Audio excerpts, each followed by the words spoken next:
Stay in my life, Nana Official. Hai, ini kita mau masak kuah rebus Aceh. Sebelumnya jangan lupa di subscribe dulu ya. Bahannya ini ada kacang panjang, ada jeruk sama kol sedikit aja, ada bunga kates,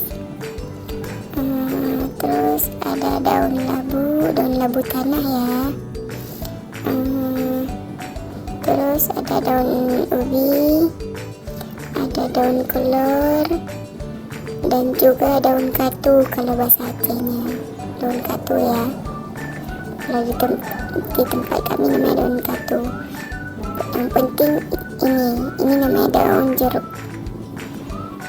Penting itu ya. Nah, yang pertama kita halusin bumbunya dulu di kuali. Cukup garam sama cabai aja, terus kita kasih air secukupnya sampai mendidih. Kalau sudah baru kita masukin sayurnya. Kita masukin sayur, terus diaduk-aduk, jangan lupa diaduk-aduk ya. Nah, kalau sudah diaduk-aduk sudah jadi dia kayak gini. Ini namanya gulai rebus kalau bahasa Aceh ya. Sampai matang, dia matangnya nggak lama. Nah, ini sudah jadi ya, sudah bisa dimakan. Ini namanya gulai rebus, sudah siap ya.